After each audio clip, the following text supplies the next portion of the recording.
ReliaQuest mental performance coaches Dr. Nicole Detling and Derin McMains interview top performers across multiple industries to unpack the strategies and the mindset they use to get the job done.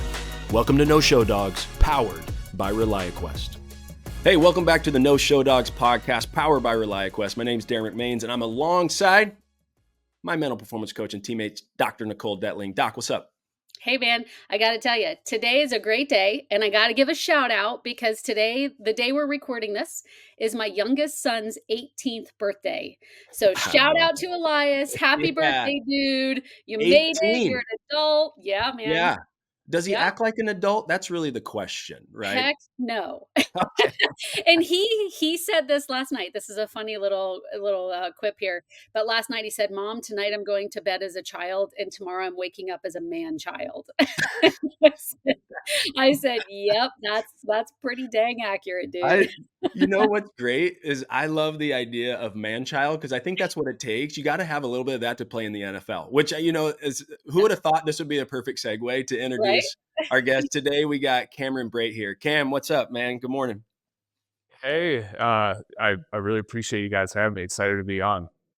Absolutely. Yeah. Well, I'm just going to give everyone just a quick little snapshot of you, your career, and then we're just going to, jump right into this as we always do. So Cameron Brate is here today. He was an NFL tight end for 9 seasons with the Tampa Bay Buccaneers. He signed with the Bucs as an undrafted free agent in 2014 and finished his career in 2023. He won a Super Bowl with the Bucs in 2021.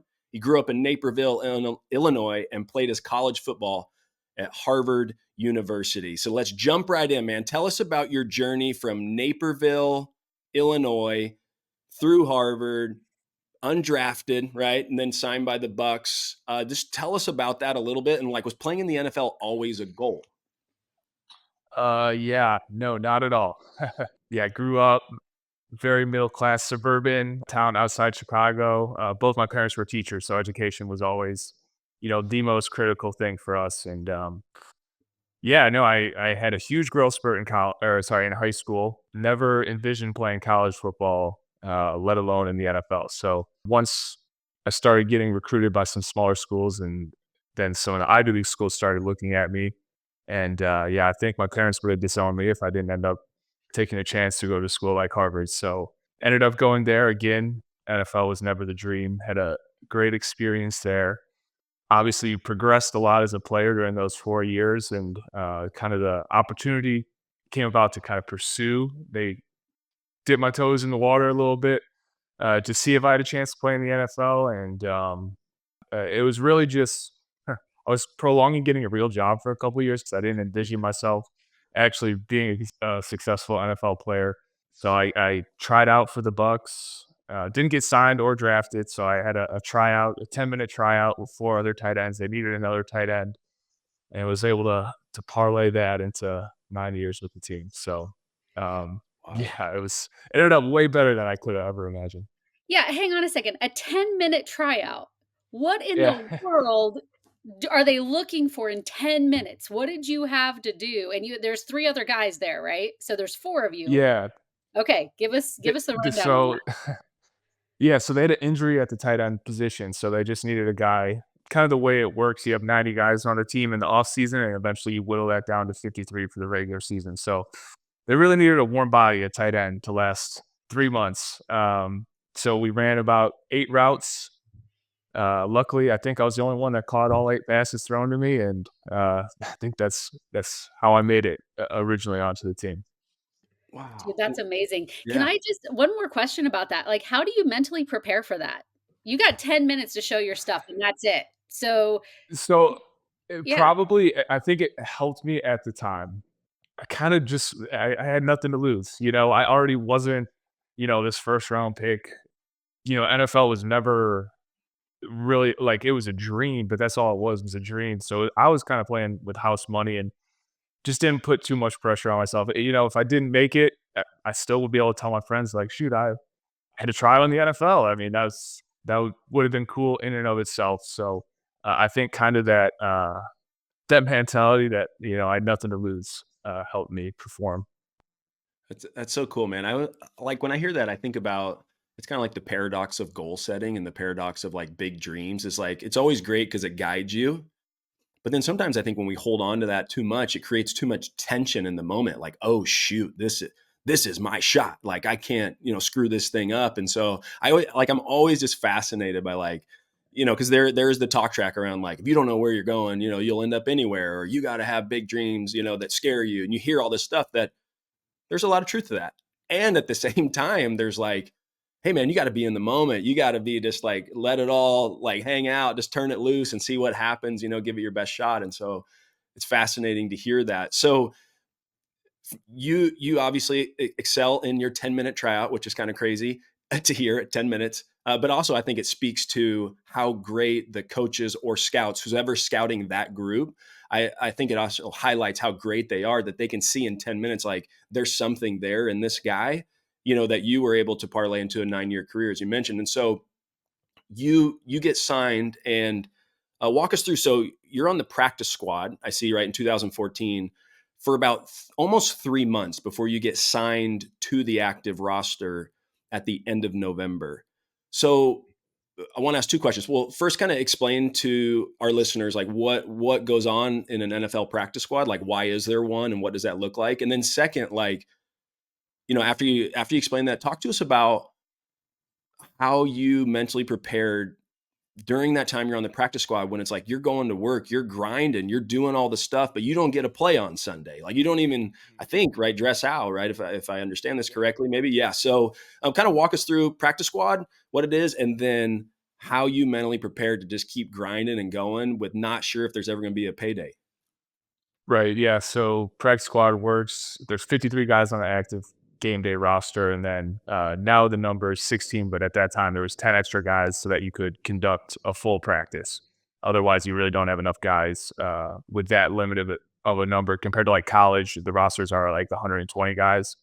Very easy to have like a scout team and not kill guys with too many reps during practice. So yeah, practice squad was great. Very hard job. Super hard job. You have to take every single rep during practice, especially in Tampa during those September, early October practices. You're out there for 2.5 hours. You get no breaks. But I think that was huge for me in terms of building my confidence and realizing that I had the capability of playing in the NFL, because as a practice squad player on the scout team, you're going up against all the starters. I definitely was dealing with some confidence issues, a little bit of imposter syndrome. Like, these are the guys I've looked up to my whole life. Like, I don't belong on the same field as these guys. But it was really during that time that I realized I did have the capability of playing in the NFL. And yeah, so that was a fun experience for X. It was hard but fun. And yeah, like you said, ultimately I got signed to the active roster, played in 5 games that year in 2014. A good year. I enjoyed that. So how did you keep pushing through, right? Because I know there's a lot of listeners listening to this where maybe they find themselves in a meeting or in a boardroom and they find themselves somewhere, they're like, oh shoot, how the heck did I end up here? I don't know if I belong here, right? And there's other people listening to this where it's like, I don't see the light at the end of the tunnel, or why am I taking on this really, really hard job where I don't know, I'm not sure if it's going to pay off. So like did you have like weekly goals, or was it just like, I'm just going to wake up, I'm just so grateful to be here? I don't know. I'm just curious, like your thought process as you went through that. I was so grateful to be there. To me, those 9 years, like there's not a day that went by where I didn't think it was the coolest job in the world. Kind of my mentality, I had a lot of really good mentors and coaches, and they had me focus inwards, right? Like, how do I become better today? Like, I didn't have like, when I was on practice squad, like one day I'm going to be a starter. Like, it was very singular every single day. Like, hey, today I'm going to get better at my footwork. I kind of picked out one thing. I would tell my coach, like, hey, I'm going to get better at this single thing today. And it just kind of compounded over time. And yeah, I experienced a ton of growth during that first year. That's outstanding, man. You mentioned coaches, a lot of different coaches and mentors. And this is where I kind of want to go today, is how leaders, coaches, teammates impact each other's performance, right? I mean, you play the ultimate team sport where it literally takes 11 people doing their job for something to actually work, right? I mean, we know plays break down, but you know what I mean? Like, it's like if one person doesn't do the job and the other 10 do, it doesn't work. And so where we'd like to go today is kind of like how coaches and leaders impact your performance and also teammates. And so you played for 4 different head coaches. what did you, in one organization, which I think is super cool because you got to see, you stayed in one place, 4 different people came through, right? Which is kind of neat. And so how did their leadership on the field or the way they communicated, like how did their style impact your performance? Like what worked best for you, or how did you see it impact others? Just really talk to us about that. Yeah, so the 4 head coaches I had, Lovie Smith, Dirk Cutter, Bruce Arians, and Todd Bowles, all so different, very different leadership approaches and styles. Lovey was extremely quiet. Todd's a little bit that way as well. But where I think Todd excels is he is a little bit more reserved, but he makes his words really count. If he's going to say something, it's going to be straight to the point. He's going to have a ton of meating, and guys can really buy into what he's saying and the way that he approaches it. And then you have a coach like Bruce Arians, who's incredibly outspoken, just fires from the hip at all times. And I think BA, relative to the other coaches, what kind of separated him, he just let the players be themselves on and off the field. He gave a ton of autonomy to the guys. He worked us incredibly hard to the point where the games were easy, practices were hard, but he really trusted the players to go out and perform. Whereas other coaches I've had, you kind of can feel their stress. You pick up on that, the leader's disposition and how they're feeling, whether it's job security, they're nervous about like you're playing an opponent that is more talented than you are. Like you really pick up on what they say and how they say it. And BA instilled the confidence in us. Like he was so confident that we couldn't help but have confidence in ourselves and the team. That's really fascinating. This is how I think about it. You tell me if I'm crazy. You think about a coach comes into a team, an organization, and let's say you're a 7 out of 10 performer, just on the average, you're a 7 out of 10. And I believe, again, tell me if I'm crazy, but I believe like a head coach can take you from a 7 to a 9, right? Maybe even a 10. But I also think a poor leader, a poor head coach, we don't have to name any names, but I think they can take you from a 7 to a 5 as well, right? And I would like to think I have enough mental toughness that I'd be like, no, I'm always a 7 up to a 9. I will never go to a 5, but I don't think that's true. I don't think that's real. But I think about when a coach comes in, if you think about 53 guys or, 53 and 16 with the practice squad, if you can get everyone just a 1 to 2 ticks better collectively, I think about like you get 50 guys 1 point better. That's 50% better. You win 8 games the year before, or 50% better is now you're winning 12 games. You go from maybe wild card to winning a division, right? And so did you see that, right? It's like, did you see where head coaches have that kind of impact on individual players' performances? And the players we're talking about are the best in the world. You guys are the 1% of the 1%. And so can a coach take the 1% of the 1% and make them a little better? And on the flip side of that, make them a little worse based on how they lead? I think there's no question a coach can make a team worse. No question. I saw that throughout my career in the NFL, not just with our team, but with other teams. You'd see a team consistently underperform, and you see what the coach is saying in the media, and just kind of you can feel how the players are feeling on the teams when things start spiraling out of control. In terms of getting a team to play better, I think that's really what separates a great coach. And NFL coaching is hard, right? Because you're responsible for the entire team, but then you're responsible for all the position coaches underneath you, the coordinators. Um, and again, it's having trust that those coaches underneath you are going to be able to get the individual players better, and the head coach is really responsible for the collective, making sure all the pieces fall in line together. And in terms of coordinating that, it's just communication. I found to be the thing that really separated the coaches, their ability to communicate the team goals, for a particular game, being able to convey to the coaches what the individual position groups goals were, and having those coaches pass that down to us. But just kind of coordinating all those different pieces to collectively get everyone on the same page, I think is what separates a great head coach. Yeah, I think communication is key, whether you're in business, sports, I mean, even parenting, right? Communication is such a key for success in so many realms of life. I'm curious, what would be the differentiator from a leadership perspective when it comes to adversity?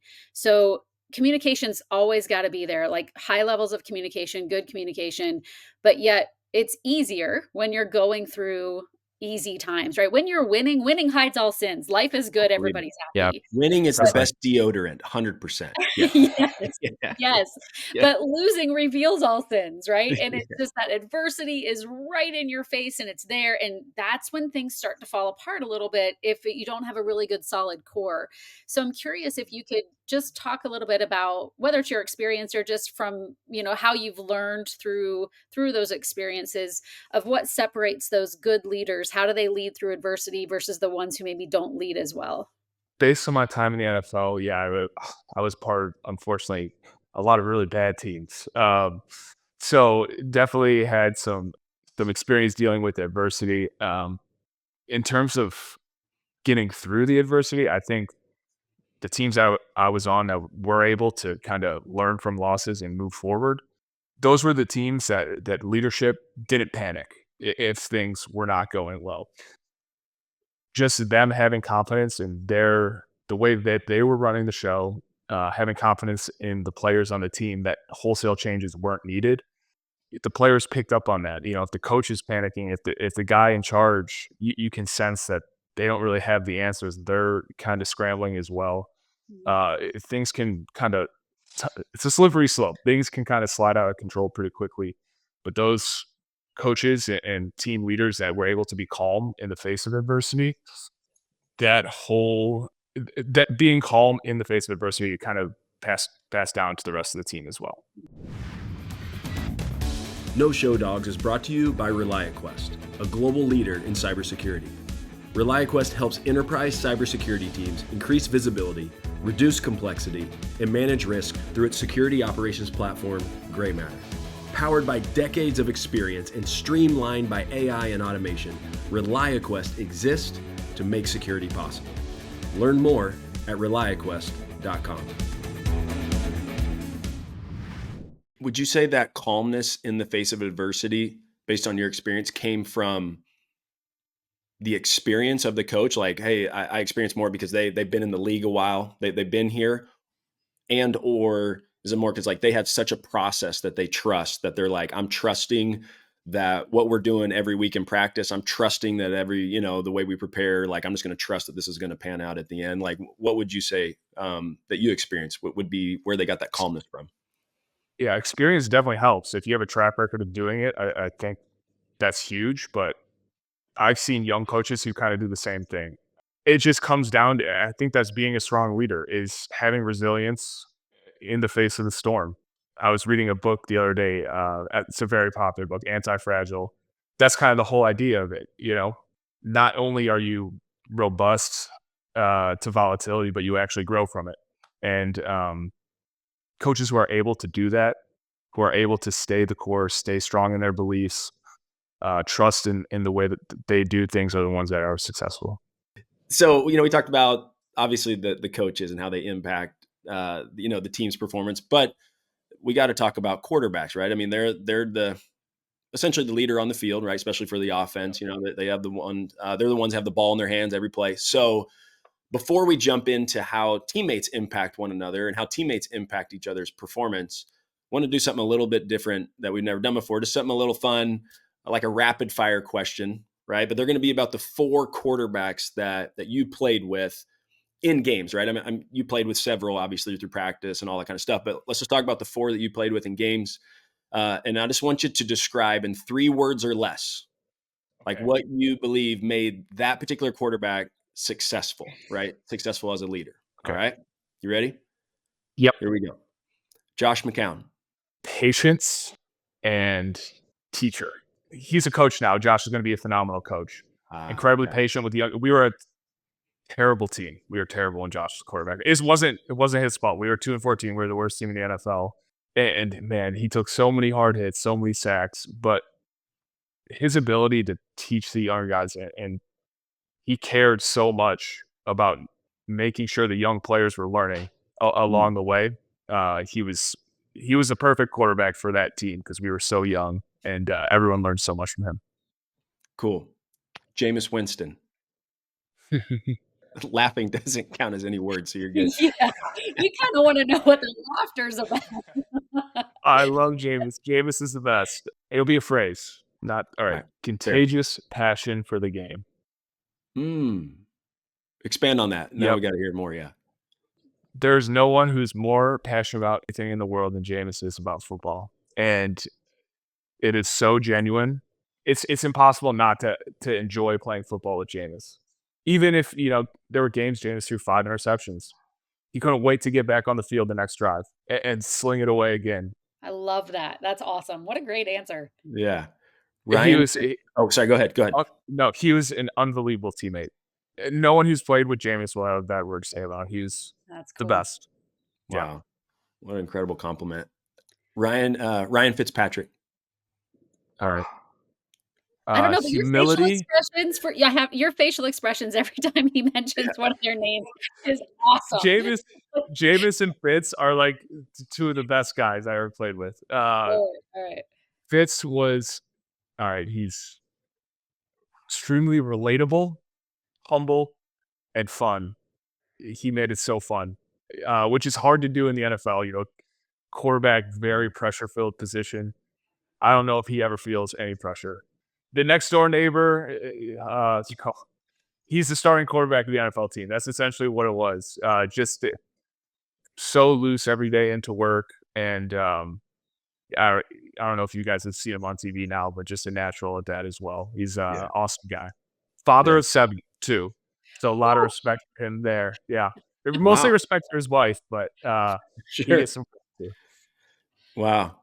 And then last one here, Tom Brady. Unrelentless pursuit of victory. What does that feel like in the clubhouse, in the locker room, when someone that has the unrelentless pursuit of victory shows up in the huddle or like I said, in the locker room? It brings everyone up. You have to match it, otherwise, Tom would not stand for it if you didn't match it. Yep, he just raised the level of expectation within not just the players on the team, but the entire organization. And I think you kind of still see it afterwards. Tom retired after the 22 season. The Bucks, not with the best roster in the league, had a great team the next year. He totally just shifted the culture and expectation within that building. Yeah, what an honor to have played with Tom. Yeah.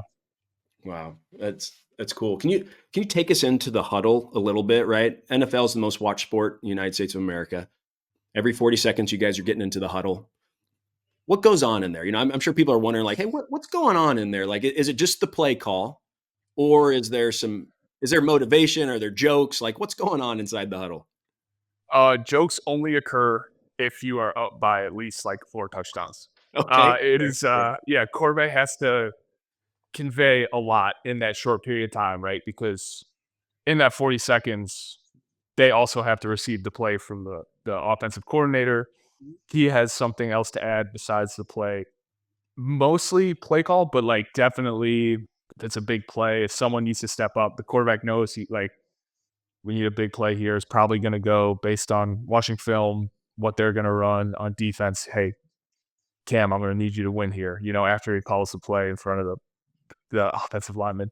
Just it's funny you asked that because I just saw something. It reminded me of that. But going along with Jameis, kind of we were talking about before, there's a running back on the Browns who had a quote. He's Jameis calls a play like he's telling the secret, and it's so funny because that is how Jameis calls a play. It's like he has the secret. He knows it's going to defeat the defense. This single play call, but Jameis was unique in that. Like Tom was very businesslike in the huddle. Really, just that's your time to decompress. Like NFL, right? You have 40 seconds before the next play starts. Good or bad, you have to wipe it. New play. Doesn't matter what happened the previous play. It's just stringing together successful plays back to back to back, and that's how you have success. Yeah, so let's go to winning the Super Bowl, dude. What was that like? I mean, from fans' perspective, right? Like it is the pinnacle. And I don't know, was it everything that you thought it would be? Give us some insights into that. Yeah, so my first 6 years in the league, we were such an afterthought in Tampa. We were not a good team. A few years, we were, I think, the worst team in the NFL during that time, and everything changed when we signed Tom. I think those lean years at the beginning of my career made it so much more special to experience success and winning the Super Bowl. But like, I feel like this is anything else. Once you have that success, right? Like, it's what have you done for me lately? You're moving on, right? So we enjoyed it for a few days, and then it was all right. How do we defend it the next year? But we really enjoyed it. Don't get me wrong, we enjoyed it for a few days. But yeah, Did you what go to Disney? I mean, isn't that what you're supposed to do after you win? "What's next? I'm going to Disney World." Yeah. we that was a weird time, right? Because it was the COVID season. Mm. Very weird year, but it was amazing, right? Like we had certain rules we had to abide by in the NFL, right? You could only hang out with each other. So our team got so close during that season because we didn't have friends or family visiting. You know, there was only 5,000 people going to games. Sometimes away stadiums, there was no one there. So it was a bizarre year, but we got so close because of it. And it's super cliche, but it's not about the destination, right? You look back, like it's cool. I have a Super Bowl ring, and I'll be able to show that to my grandkids one day. But it's about the memories made along the way. It's the ups and downs. It's 6 weeks of training camp practice and 110 heat in Tampa. Like that's what it's all about. That's what I'll remember most about the year It's so true. Can you give us one of your favorite memories that we wouldn't have known from watching games on TV? of the Super Bowl season. Yeah, just something that happened that season that really stands out to you, that maybe was something in the locker room that no one would know kinda thing. Something that you can share, something appropriate for Yeah. listeners. Oh man, oh that's a great question. I'm trying to think of something good. The thing that just comes to mind is just because of COVID, like all we have is each other. So right, like the biggest game of my life was our first playoff game that year because I'd never been in a playoff game before, and it's a prime time game. You kind of know there's tens of millions of people watching this at home, and there are zero people in the stadium besides the players. It's a night game. It's so bizarre, right? You have this Yeah. huge stadium, the bright lights on, zero people in the stands, but just an incredible experience. Like every win in the playoffs, just like I couldn't believe it was happening. I think because of all the bad teams I had been on, all the losses I had suffered over the years, like winning the wild card game was the coolest moment in my career up to that point, and celebrating in the locker room with the team, and then the divisional round, same deal, and NFC Championship game, Super Bowl, like it was just everything about it was special. That's cool. Well, one thing that we're all aware of that year, like, I appreciate, sharing that kind of behind the scenes, but one thing we all saw was in the championship parade. Now, I'll have you talk through it. Like you already know where we're going, and I'm sure you've been asked this 100 times, but I'm going to tell you, if we don't ask it, we're going to hear, how could you not ask him, right? And so I'll give the highlight, but you kind of set it all up for us. But essentially, Tom Brady throws the Lombardi Trophy from one boat to another. You are the one that saved the day. You made the catch in the other boat. Talk us through. First, explain to people kind of what happened, and then how did we get there? Yeah, that was a crazy day.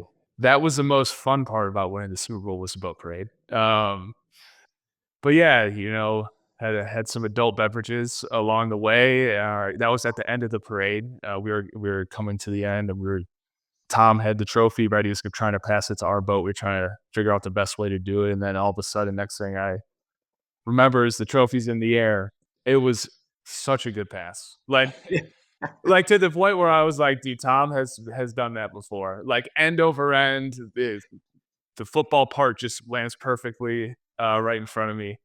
Good thing, yeah, I didn't really feel any pressure or anything. I wasn't feeling a ton at that moment. Um, but yeah, luckily I was able to hold on to it because I think they said it's like 80 feet of depth there at that point. So Oh yeah. shoot, yeah. That would have been hard to fish out, but they would have found a way to get Oh, that no trophy. question. That would Yeah. have been tough. I'm sure they were all the people who would have had to do that were also so grateful that you made that catch. Yeah. Yeah. As you say that, it's funny. I almost think of like this is weird. This is where my brain goes sometimes. I think about a great tourist attraction that if the Lombardi Trophy would have been at the bottom, it would have been a great tourist experience. Scuba down, 80 feet, go check out the Lombardi Trophy that's now collecting moss. I think it'd be kind of fun.